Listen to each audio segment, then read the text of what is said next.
আমি বলবো মিলাদুন্নবী এটা আলোচনার বিষয়, মিলাদুন্নবী এটা পালনের বিষয় না। পালন করবেন কিভাবে?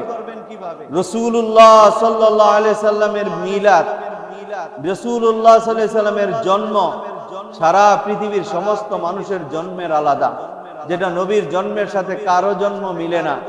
নবী সাল্লাল্লাহু আলাইহি সাল্লাম যখন মা আমেনার গর্ভে ছিলেন, আমাদের সন্তানেরাও, আমরাও তো মা জাতির গর্ভে এসেছিলাম, আমরাও গর্ভে থাকা, নবীজিও গর্ভে থাকা এক সমান।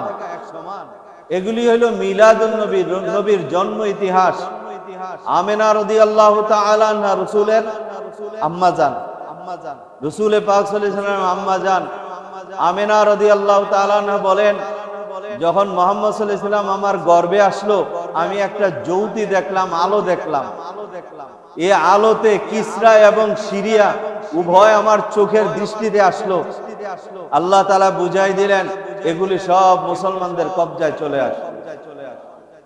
মা আমেনা বলেন, মুহাম্মদুর রাসূলুল্লাহ সাল্লাল্লাহু আলাইহি ওয়াসাল্লাম যখন আমার গর্ভে আসলো, আমার গর্ভে আসার পরে আমি একদিন স্বপ্ন দেখলাম। স্বপ্নে আমাকে একজন বলতেছে, তোমার গর্ভে যে সন্তান আছে এটা কোনো সাধারণ সন্তান না, এটা দুনিয়ার সমস্ত উম্মতের সরদার হবে। তার নাম রেখো আহমদ, মুহাম্মদ, তার নাম রেখো আহমদ অথবা মুহাম্মদ। মা আমেনা বলেন, মহিলাদের গর্ভে বাচ্চা আসলে এদের মাথা ঘুরায়, এদের শরীর দুর্বল হয়, এদের পেট ফুলে যায়।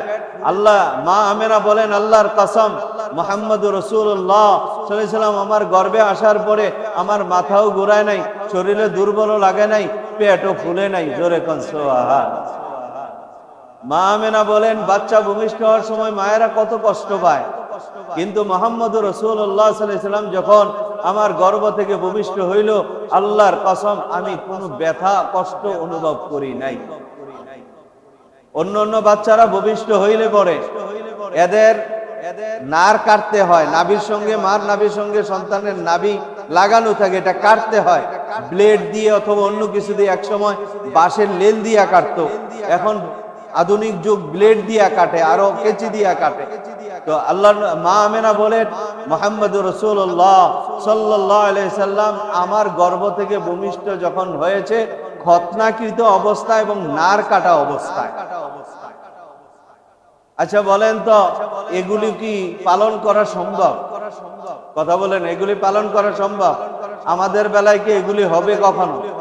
শুনেছেন খতনা করা অবস্থায়, নার কাটা অবস্থায় হওয়া? তাহলে বোঝা গেল মিলাদুন নবী এটা আলোচনা করা যায়, এটা পালনীয় নয়। সিরাত